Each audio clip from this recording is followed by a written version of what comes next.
The late Helen Kelly has been remembered today as a determined crusader, a champion of workers' rights and a lover of people.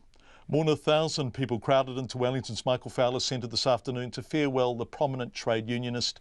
In speech and song, with memories and reflection, Tim Graham was at the memorial service.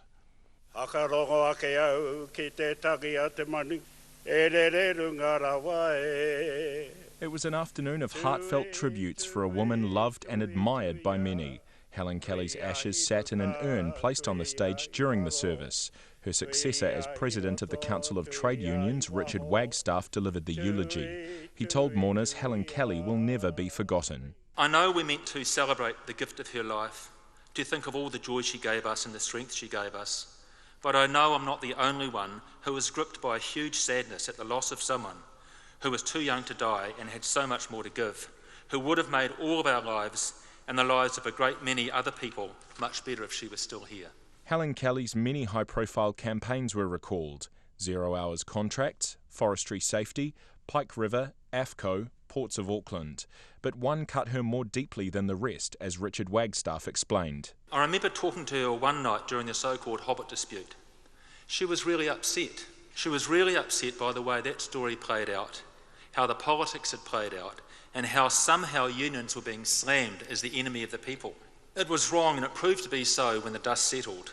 But at the time, Helen was devastated by the way she, and more importantly the wider trade union movement, were being portrayed while we were standing up and doing what was right. The actress Robin Malcolm was a key ally of Helen Kelly during the dispute. She well remembers the acrimony. Particularly gnarly and nasty affair. I would go through the whole thing again in a heartbeat because of the principles behind it and because of the friendship that came out of it.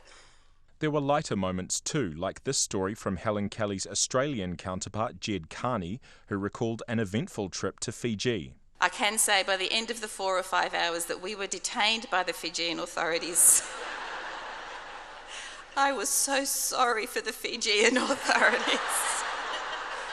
They had no idea. They had no idea to handle this strong, determined, but interminably polite New Zealand warrior. Men walking along the railroad tracks, going some places, no going back. Highway patrol choppers coming up over the ridge. Hot soup on a campfire under the bridge. Helen Kelly's son Dylan Kelly performed a musical tribute, and her husband Steve Hurring explained how not even family holidays were a break from union activity. She would drop whatever she was doing to assist others. I remember abandoning our holiday around the East Coast a couple of years ago, driving straight to Auckland when the ports dispute flared up. I fondly recall other holidays, like when we walked the route burn or the Kepler, Helen maintaining her health and safety campaigns via social media whenever a gap in the hills allowed reception. Steve Hurring says his wife had a happy life and lived it to the full. And finally, as I said at the family funeral, Helen was and is the love of my life. It is with such sadness we have to say goodbye, but her spirit lives on in all of us and certainly in my heart.